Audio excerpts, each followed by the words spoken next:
Welcome back to Morning by Morning. I'm Shelby Summers. I'm here with Anita Newman in the book of John, lesson 31, 35. We're getting through it and so blessed by it. Yes. So, would you like to read for us today? I would. Okay. We're looking at John chapter 18, verse 28 through to chapter 19, verse 22. And as always, feel free to fast forward until the words disappear at the bottom, or you can just listen along. Then they led Jesus from the house of Caiaphas to the governor's headquarters. It was early morning. They themselves did not enter the governor's headquarters so that they would not be defiled, but could eat the Passover. So Pilate went outside to them and said, "What accusation do you bring against this man?" They answered him, "If this man were not doing evil, we would not have delivered him over to you." Pilate said to them, "Take him yourselves and judge him by your own law."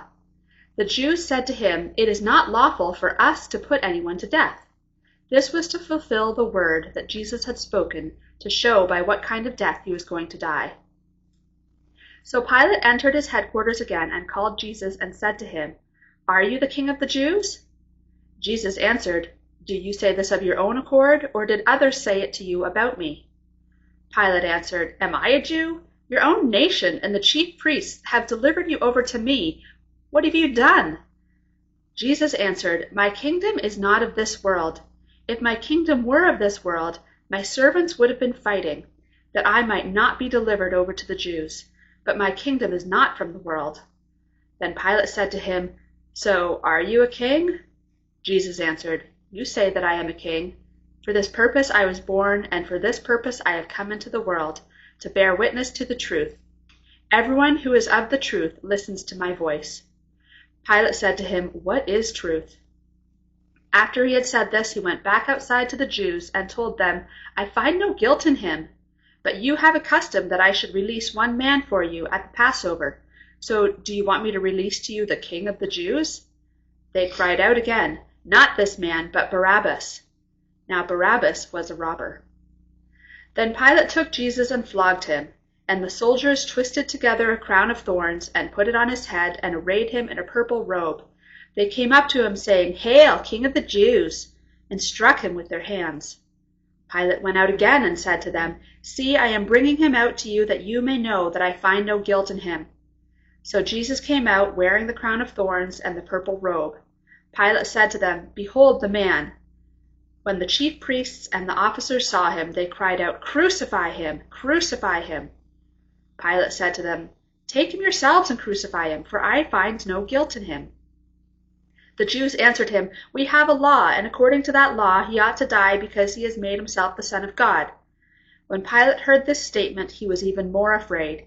He entered his headquarters again and said to Jesus, "Where are you from?" But Jesus gave him no answer. So Pilate said to him, "You will not speak to me? Do you not know that I have authority to release you and authority to crucify you?" Jesus answered him, "You would have no authority over me at all unless it had been given you from above. Therefore, he who delivered me over to you has the greater sin." From then on, Pilate sought to release him, but the Jews cried out, "If you release this man, you are not Caesar's friend. Everyone who makes himself a king opposes Caesar." So when Pilate heard these words, he brought Jesus out and sat down on the judgment seat at a place called the Stone Pavement, and in Aramaic, Gabbatha. Now it was the day of preparation of the Passover. It was about the 6th hour. He said to the Jews, "Behold your king." They cried out, "Away with him! Away with him! Crucify him!" Pilate said to them, "Shall I crucify your king?" The chief priests answered, "We have no king but Caesar." So he delivered him over to them to be crucified. So they took Jesus, and he went out bearing his own cross to the place called the Place of the Skull, which in Aramaic is called Golgotha. There they crucified him, and with him 2 others, one on either side, and Jesus between them. Pilate also wrote an inscription and put it on the cross. It read, "Jesus of Nazareth, the King of the Jews." Many of the Jews read this inscription, for the place where Jesus was crucified was near the city, and it was written in Aramaic, in Latin, and in Greek. So the chief priests of the Jews said to Pilate, "Do not write the King of the Jews, but rather, this man said, 'I am the King of the Jews.'" Pilate answered, What I have written, I have written. Well, we're getting into the real center of the whole Bible. This is it. This week and next week's lesson, this is it. It's the core of everything. The core of our faith, the core of our life, our hope, our peace, our joy. It's everything. Everything. So we invite you to talk through what you've learned from this passage. A lot of it is probably familiar, so we hope that there have been some details that stood out to you that you maybe have never studied before. Maybe you looked into the history of some of these things, or maybe this is all brand new to you. So share with each other and come on back when you're finished and we'll share what we've learned.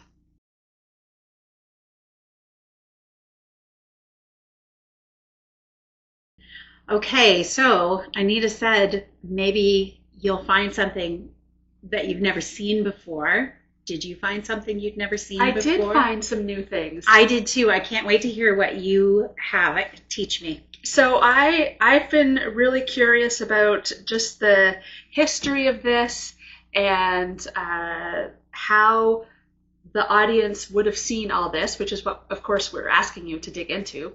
A helpful resource has been this book called Pontius Pilate.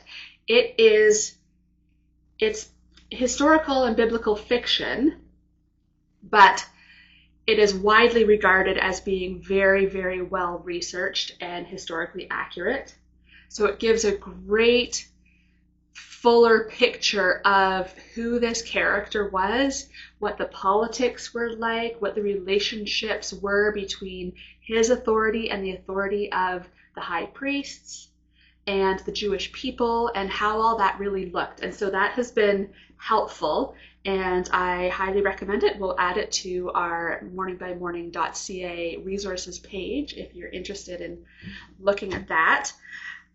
So this is day 2 of the week-long Passover celebration. I was a little bit confused when it was Passover and then it's already, Passover, and then it's Passover, and it's still Passover. We're celebrating Passover dinner, and like, what is happening? But it's a week-long celebration. The first 2 days and the last 2 days are holy, and that's why there was purification and dietary restrictions, things going on that restricted where the Jewish people were allowed to be, who they were allowed to be with, all of that kind of stuff. So the trial before Caiaphas and Annas ended in the wee hours of the morning, but the Jewish leaders couldn't execute a prisoner due to their own laws. They were not allowed to execute a prisoner. So they had to go to the Roman authorities instead, and that was Pilate. Pilate was the 5th governor of Judea, and he ruled from AD 26 to 36. He usually lived out on the coast in Caesarea, but he kept troops stationed in Judea, in Jerusalem, where he appeared personally for major festivals. He was a brutal ruler whose atrocities against the Jews were legendary. Pilate saw this whole scenario as a squabble, and he was kind of annoyed by it. It was not worth his time. He tried to dismiss it all. He gave them permission to execute Jesus, but that would have meant that they stoned him instead, because only the Romans were allowed to crucify someone. If the Jews were going to execute someone, it was by stoning. And so all of this back and forth was to fulfill the way that Jesus was meant to die from the beginning of time. Mm-hmm. Do you know, would they have been limited in even being able to throw stones because these were holy days and that would be work? That's a good question. I don't know. I don't either, but now I want to find out. Yeah. Maybe we'll get back to you on that. So there was this other criminal, Barabbas. He was a revolutionary. He was known as a violent man. He took part in political uprisings. He had a proven capacity to challenge the military occupation of Israel. So he was a bad dude. Mm. Pilate had Jesus beaten.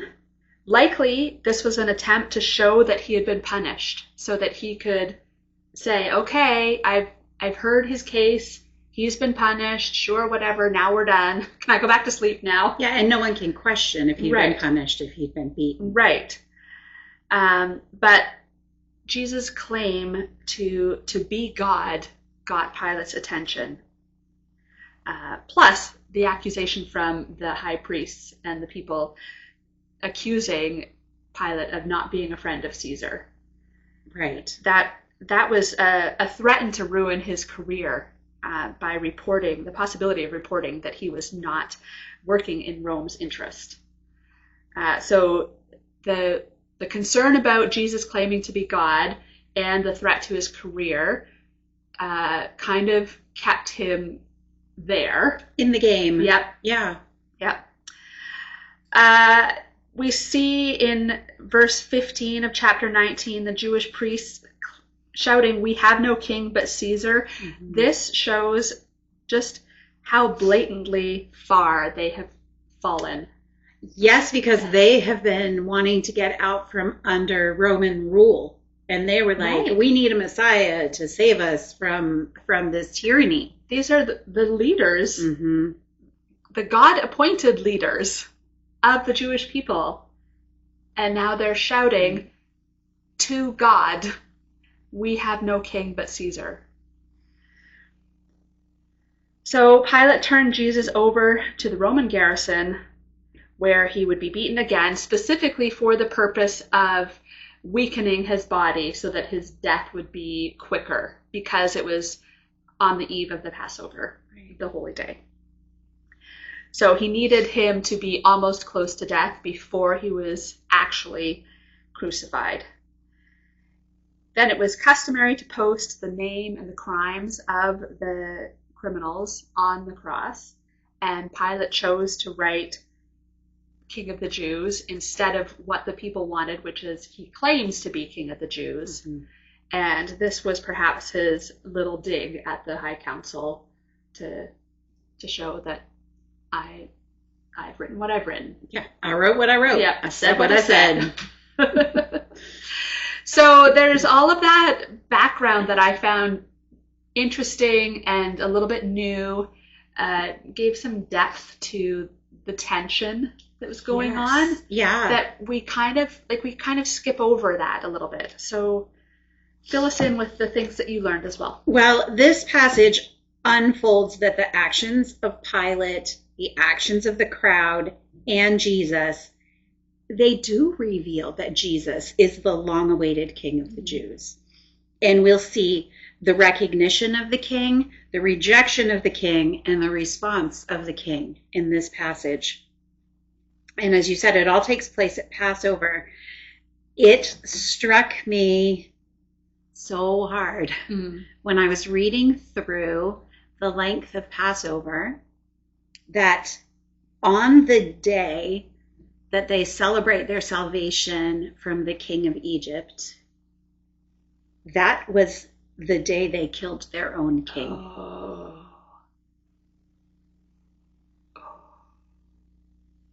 That hits me, that weighs on me so heavily.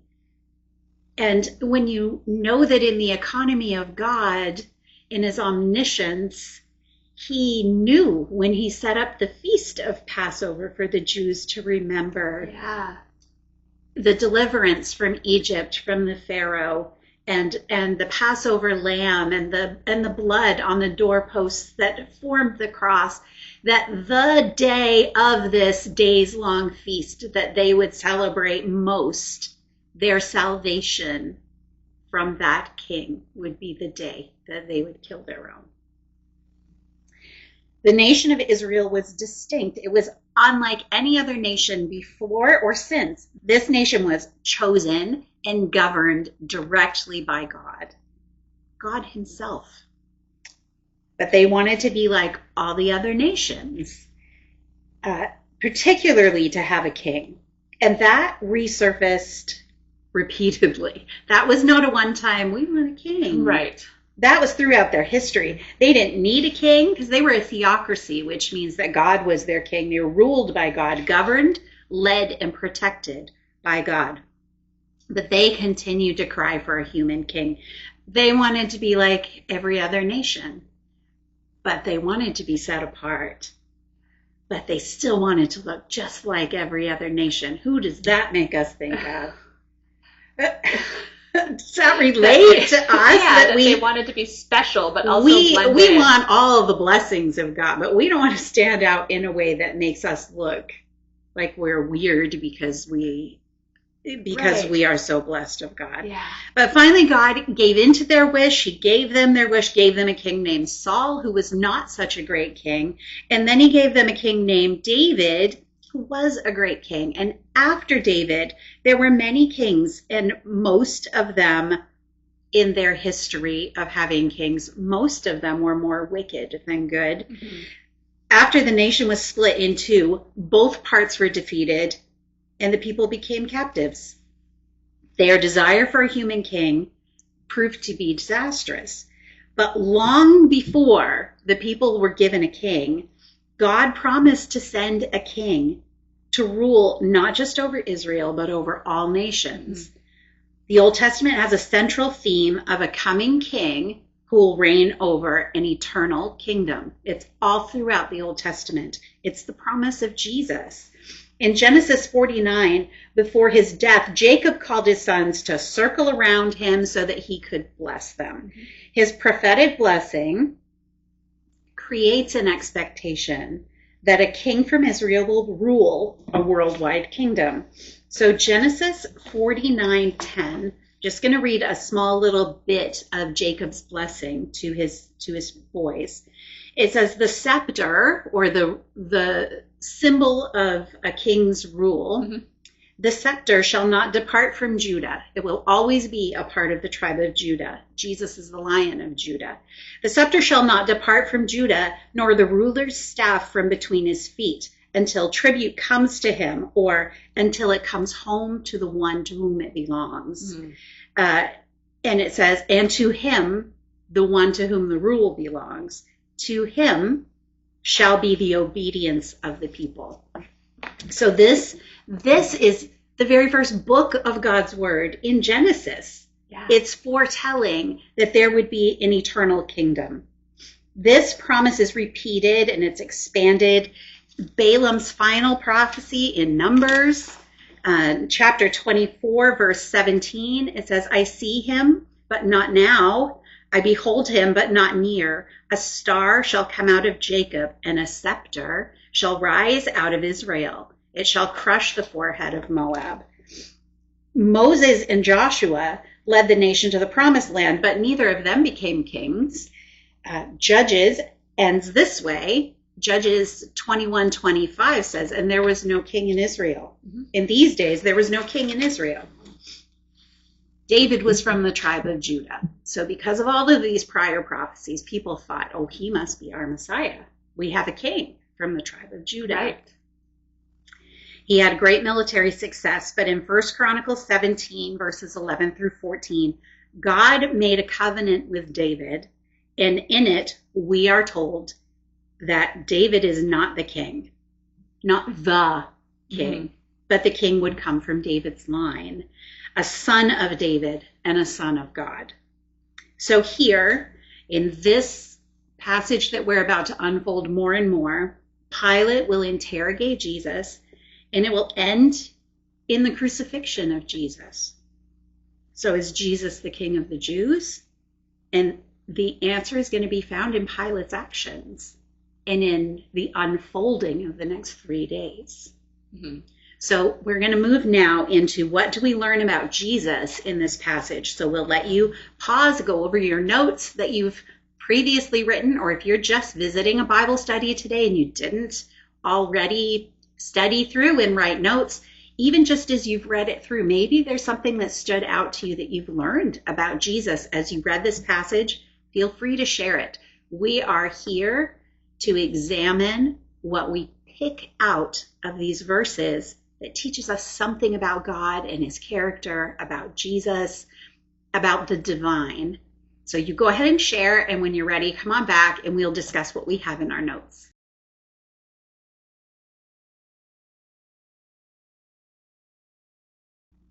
Okay. Do you want to go first on this one? Sure. I'm going to try to zoom through my notes. I did write big, so maybe it looks like there's more than there is, but there's so much about Jesus here.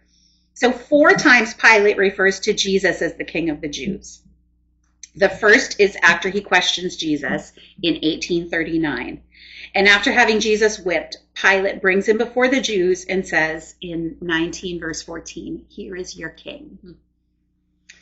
And then in verse 15, he asks, "Should I crucify your king?" And he had a sign made in 3 different languages. 3 different languages. We learned that in verses 19 through 22. That calls Jesus the King of the Jews. So no matter the motive, Jesus is publicly identified as the King of the Jews, even if it is in mockery. Right. 3 different languages, because this king brings men from every nation into his kingdom.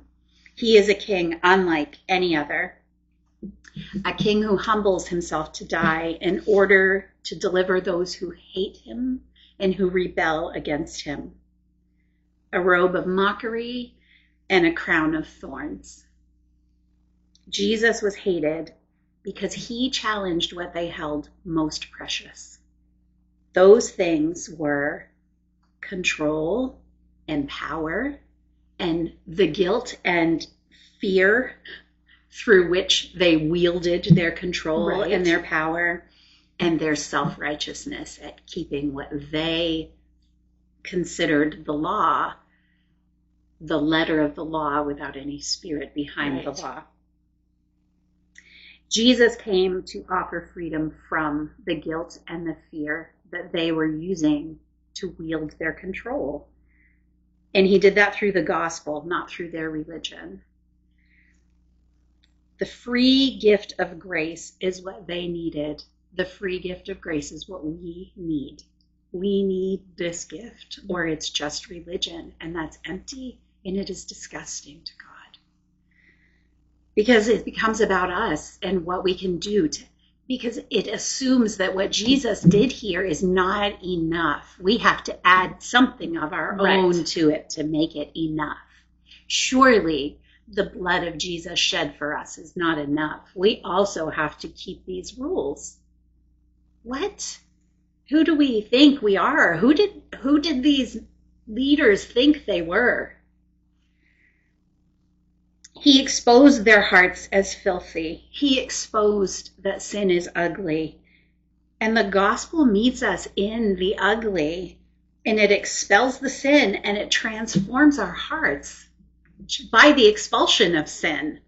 When that's removed, what remains is quite lovely, and that's not of us. It's not. 3 times Jesus responds to Pilate's question, 1833, "Are you the King of the Jews?" Jesus responds, he is a king. His kingdom is not of this world. Mm-hmm. And he and his kingdom are no threat to the Roman Empire. It's a greater threat and a greater promise. So you're a king?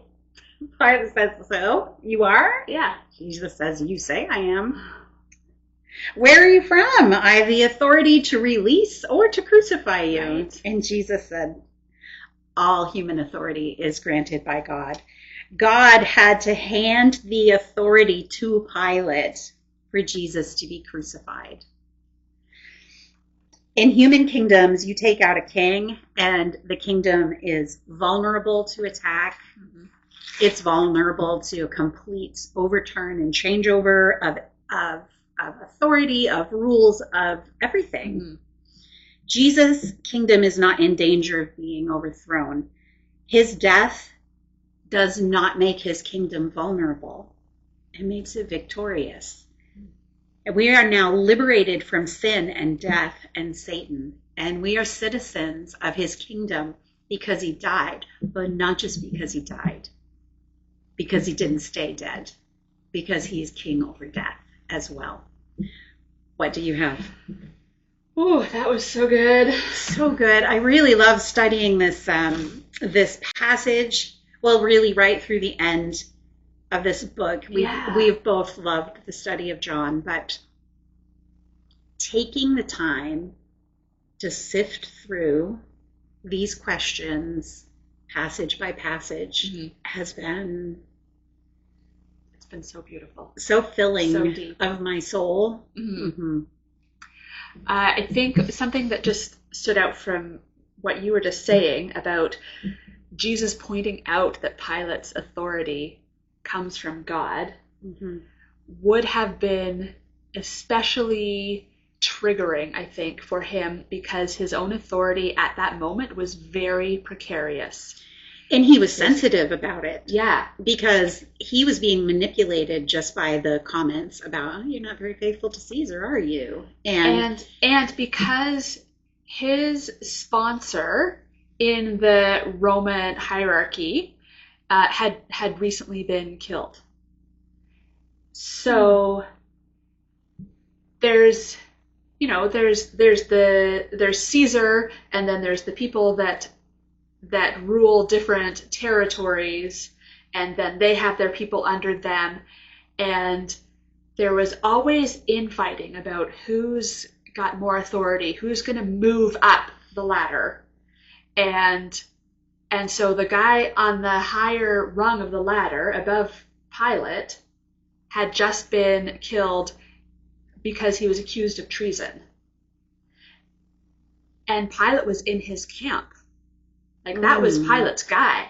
Pilate was waiting for that guy to promote him. And instead of promoting him, that guy was accused of treason and killed himself. And so Pilate is now scrambling to try and distance himself from that guy. You don't want to align with someone who was just killed for his politics. Right. And hoping that no one's coming after him. And so he is desperate for people to know that he is true to Caesar. And then these guys are yelling. That is so interesting. You're no friend of Caesar's. That would have been terrifying. Yeah. That threat to his authority would have been vocalized. And that he would think that if people that are under him are murmuring this, then certainly contemporaries would be. Yep. Yeah. So that's it is a tiny little detail, but it's a big detail. I didn't know any of it. Yeah. I love that. So you should read this book. I should. I haven't. So what do we learn about Jesus? What stood out to me was his obedience, his humility, his perseverance, and his love. He was still fully God through all of this. He still had ready access to all the power and authority that he has chosen not to exercise throughout his earthly life. It was still his to exercise, to access, and he had chosen not to access that power and authority. Right. And still through this situation, he's choosing not to access that power and authority. He could have stopped it all. He also could have just rushed through it to fulfill it, but get it over with quicker. He could have skipped some of the parts. He could have. But he let them use him as a pawn in their fight, back and forth. He also heard them yelling, "We have no king but Caesar." And he knows that he is their king. He knows that these are his chosen, beloved people. And that must have hurt just as much as the beatings and the thorns. Can I say something about that? Yes, please do. I'm so moved by what you just said. So similar to when Judas Iscariot is in the upper room and Jesus quietly says to him, whatever you're going to do quickly. And Judas left, and Jesus didn't call him out right then or in front of any of those men that were with him. And we had talked about the hurt then. Mm-hmm. And you're talking about this hurt right now, and it just kind of flooded into my heart and soul that that's what fueled Jesus, is he knew that his death was going to forgive those sins. He didn't need to call it out. In a matter of hours, he would pay for those sins himself. He would pay for those hurts intentionally inflicted himself very soon. Yeah. He was also fully man. So let's not ever imagine that his physical pain was somehow softened by his deity. He experienced the full, carefully crafted torture that was designed to inflict the most possible pain and horror before the merciful moment of death. It was carefully designed to be the most horrific imaginable. Every moment got more excruciating, and every moment he continued in his choice to not access the power and authority that could have stopped it. He continued to release his grasp on that so that he could walk out this plan that he had agreed to from the beginning. Be obedient to death, even death on a cross. So what do we learn about people? There's lots to learn about the people in this passage, and there's lots to learn about ourselves as well as we read this passage. So share with each other what your notes are, and then come on back.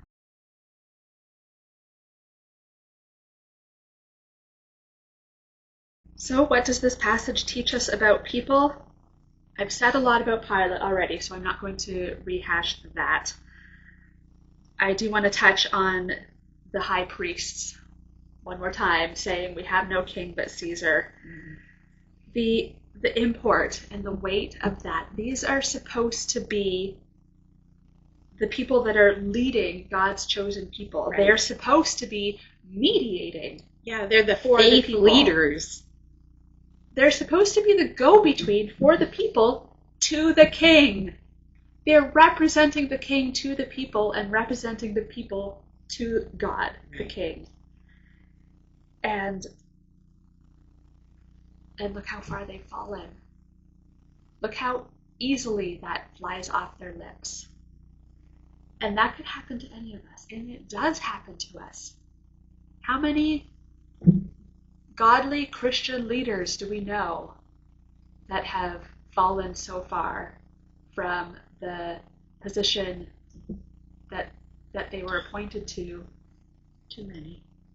And it could happen to any of us. It happens all the time, but that doesn't happen overnight. Mm-hmm. And so we've seen through the book of John how these leaders and Jesus have interacted. It's been building, but that is something for us to be aware of in our own lives, and something that we can observe in the people around us, the leaders around us as well. I'll get more to that in what my response is, but that's what I see in this passage that stood out to me. Well, I have some notes on this too. Okay. A big question in my heart as I was reading it is Pilate mocking, or is he believing that Jesus is the prophesied king of the Jews? And is he writing this in several languages because he's also aware that he is the king? I think it was typical to write it in the 3 languages, because this was just outside the city, and it was the main route into the city, so travelers from all over would be going by, and so they wanted the crucifixions there were to make a statement, right? And so to have it in and it's on a hill, so it could be seen. Exactly. Yes. Okay. Ultimately, his motive doesn't even matter. Pilate repeatedly pronounces and publicly identifies him as the king of the Jews. Mm-hmm. When the sign's tacked on the cross above Jesus' disfigured face, the whole world sees who's dying there. Mm-hmm. The soldiers mock him. They strike him. They taunt him. His suffering reveals the wickedness of our sin, our inability to please God, Jesus' grace in saving us, and the certainty of our future acceptance because there is no sin that he could not take upon himself. The horrible mistreatment of Jesus gives us confidence in God's promises, and it reminds us that Jesus is our ultimate treasure because only his death could satisfy the debt of sin that we owed. The reason that I say that his mistreatment gives us confidence, if we ever wonder, will God not show us mercy? Is there some part of our sinful state, of our unworthiness, that would cause him to say, my grace isn't sufficient for you. There's not enough mercy left for you. All we have to do is look at what he allowed to happen to his most precious one for us, to know that what Jesus endured covers our most ugly, our most sinful, our most horrible, and it gives us such confidence in the grace and mercy of God. And that he doesn't expect us to meet him halfway. There's no halfway. All the way for us. And we stand at the foot of the cross, all the way at the bottom. Because the cross is the ground of our faith. It's the foundation of our hope. We don't get a flattering picture of Pilate here. But he's not the villain. Right. The villain in the verses are these Jewish leaders. They delivered Jesus to Pilate. They choose to pardon the thief, the murderer, the thug, Barabbas. And those choices expose their evil hearts. They incite the mob to scream for his crucifixion. They appeal to God's law as the reason for killing Jesus. They threaten to bring questions about Pilate's loyalty before Caesar. And they claim Caesar as their only king. We need the gospel to replace religion. Yes. Religion looks at filth and it says, I can fix that. And then it builds this lovely shed around it and it paints it up all pretty, and maybe it plants flowers around it, puts some shutters on these imagined windows. But if you open the door to the shed, it still stinks. The filth remains inside. The gospel gets dirty. The gospel takes a wrecking ball to the shed, and it starts to excavate all the filth and all the sin and all the nastiness in our hearts. This is the gospel that replaces religion. This is Jesus' answer to self-righteousness. You think that your good works and your keeping the law are what will reconcile you to God. But it's death that will reconcile you to God, and I'll do that for you, Jesus says. And then he did in the most horrible way, so that we can have confidence that it was enough. Because God loves us that much, that he would send his only son. So there's no way that we can take all of that in and not be moved to a response. And if we're not moved to a response, we need to ask ourselves why we're not. Is there a lack of understanding? Is there a fear of what God may ask of us as a response? I'm going to ask that even if you feel afraid to respond, that you will, based on what you read in this passage this week, answer, if this is God's truth for me, if I believe that with all of my heart, even if you don't, But if you did, what would it be asking of you for a response?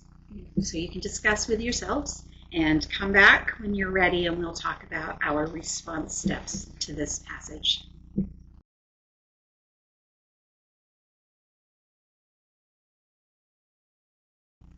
Well, I hope you've had a good discussion about what your responses are, and I hope that you will hold those with care as you've shared with each other.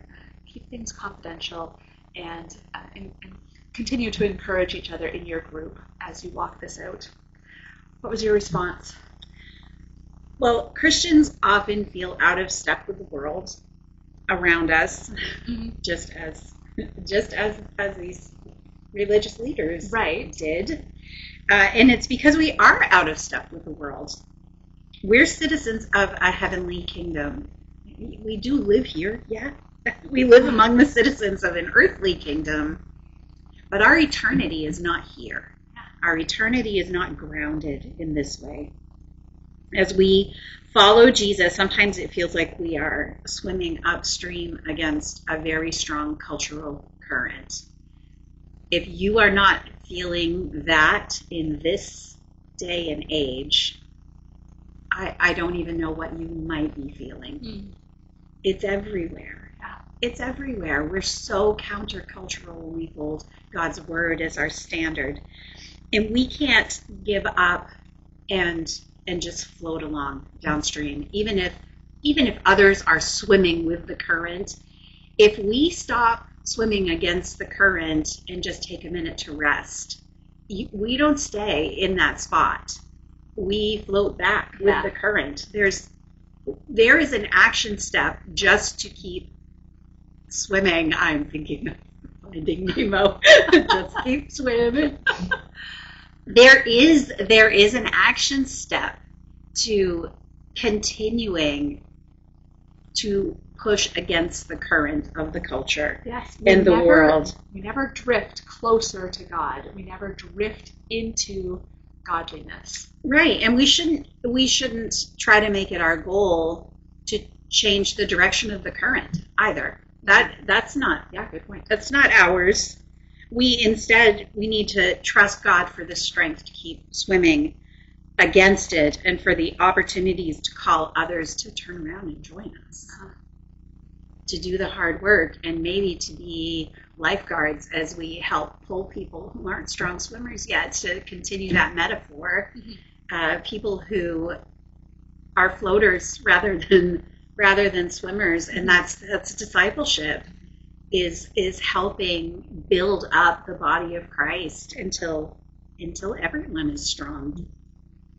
And the world will feed us lie after lie after lie, bigger, bolder, more outrageous lies all the time. And Jesus speaks truth. He speaks the truth, the solid truth. And when we respond to truth, then we become unchained from the slavery to the father of lies. It's that simple. When we turn towards truth, the chains that bind us to lies are broken. It's like that. Yeah. We are no longer slaves, not to the father of lies, not to our sin. We are saved so that we will know the truth, and the truth will set us free. We read that way back in John chapter 8. You know the truth, and the truth sets you free. It doesn't mean there's a process of freeing you. You're caught up in litigation, and then there's going to be, there's going to be all of these, procedures that need to take place before you finally are set free. No, know the truth, be set free. Jesus doesn't spread his kingdom through the sword, but with the word. He brings salvation not through a military, but through a message of truth. Know the truth. The truth will set you free. It will end the war that enslaves you to sin. As Christians, we serve one another by bringing each other back to the Word of God. Discipleship, that's as Christians, how we serve one another.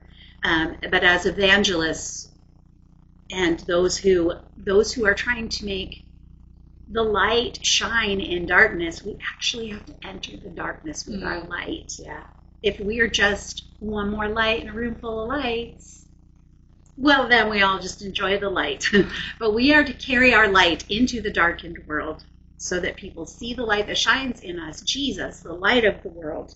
It is only through his word that we can shine that light. It is only through his word that we can learn to live faithfully in his kingdom rather than the kingdom of this world. It is only through his strength that we can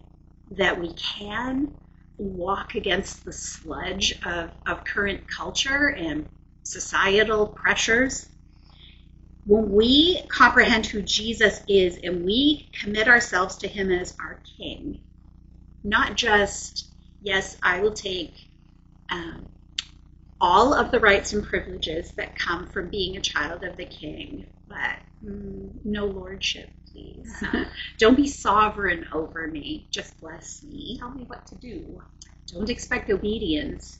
But when we commit ourselves, we submit ourselves to his authority and his sovereignty and his lordship in our lives, whether or not we submit, he's sovereign over our lives. I just want to say that. His sovereignty is not dependent on our submission to it. Our lives will change. We'll see the role of our life in this world differently. We will see the world differently.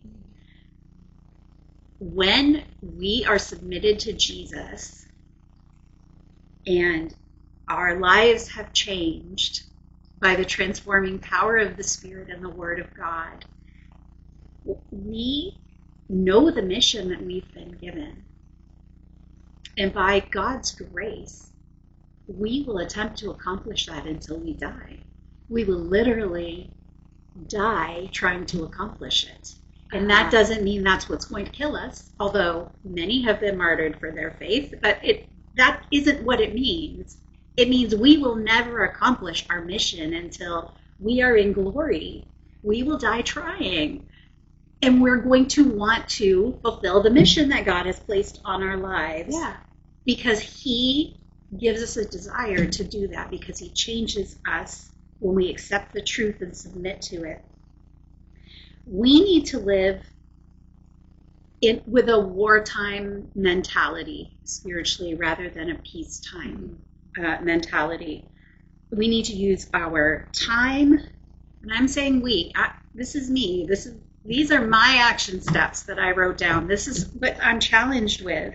I need to use my time and efforts and energy and resources in his strength to serve my king and carry out his orders. The time is short. We are not living in peacetime spiritually. No. We will not be until the new heaven and new earth. We will not be until we're with Christ. Our king didn't come in luxury, and we're not called to him through luxury. He doesn't call us to luxury.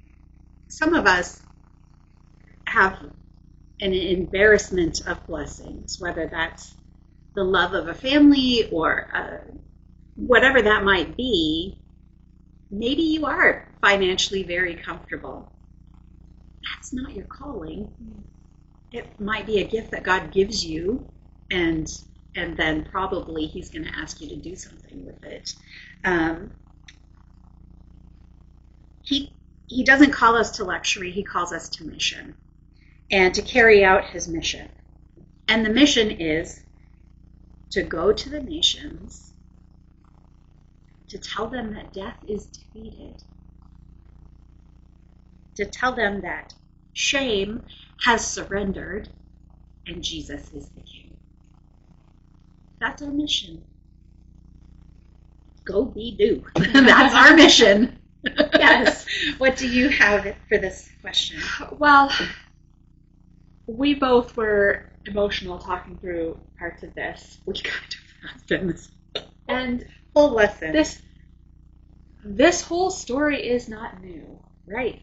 We have read John before. We have read the whole Bible before, multiple times. Mm-hmm. And especially these key passages that are taught in church multiple times a year, but especially at Easter, you go over this.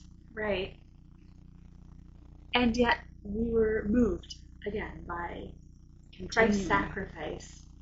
And so one thing I wrote down was not to let the familiarity of the story diminish the impact. Mm-hmm. And we saw that in the high priests who were supposed to be remembering this week, Passover week, right? Celebrating, remembering. God has delivered us. Yes, teaching the people that this is what this celebration is about. We have to remember God's deliverance and his salvation. And it had lost its import for them over the years. They had such a blind spot that even as they're celebrating and remembering the cross of the blood on the doorsteps, they're sending their king to a cross to die with the words, King of the Jews, over the cross. And they're completely blind to it. Yeah. So let's not let the familiarity of this story diminish its impact on us. You were talking about swimming against the current and the strength that takes, and the determination and the commitment and the consistency. And one of the themes that we've looked at multiple times through the book of John is the theme of abiding that we talked about from John 15. Mm-hmm. We cannot do it in our strength. We have to be connected to the source of strength, which is Jesus. And he demonstrated that to us in his time on earth as a human, fully man, dependent on the connection that he had to God the Father. He needed God's strength. We need that strength as well. We have to stay connected. So abiding in the vine, that is Jesus, that is the source of our strength. That's the source of our safety. Mm-hmm. That is the source of our growth. So having the strength to swim against the current, it's not our own strength. Right. And the other point that stood out to me was that we have to steward our responsibilities well. If we are in a leadership position at all, we have to stay connected and focused on the cross, on Jesus, on his calling, on remembering what he's done for us, celebrating that, rehearsing it all the time, and not letting ourselves get distracted. Because when we take our eyes off that target, that focus, that source, that's when we fall away. Right. That's how the high priests fell away. Mm-hmm. To the point that they were yelling at Jesus, "We have no king but Caesar." So we need to steward our responsibilities well. We desperately need to pray for the people who are in leadership over us as well. I need to be praying for my pastors, the leadership of our fellowship, our deacons and elders in our church, anyone who is a spiritual authority. I need to pray for them. I need to pray for my husband. I need to pray for our church as a whole. I need to pray for our country and our leaders who are not necessarily following God, but they have God-given authority. It's so important. It is, and we need to check our judgment at the door, because we might not be out loud screaming, "We have no king but Caesar." But how many times with our lives so focused on career, or so focused on ease, or any other thing that is an idol in our life, the responsibility of raising my family, anything that has more attention and more time spent and given than our relationship with God does, even if we're not verbally yelling it, we are saying to God, I have no king but career. I have no king but family. I have no king but ease. Yeah. Just because we're not screaming the words with these religious leaders doesn't mean our lives don't say the exact same thing. So there's a huge responsibility for us to be in the Word and to know the truth, so that our lives will say, it's my king.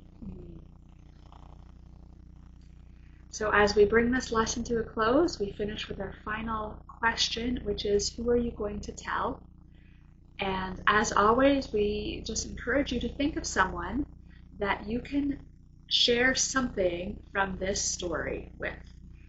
And we invite you to share with each other as a group, pray for each other.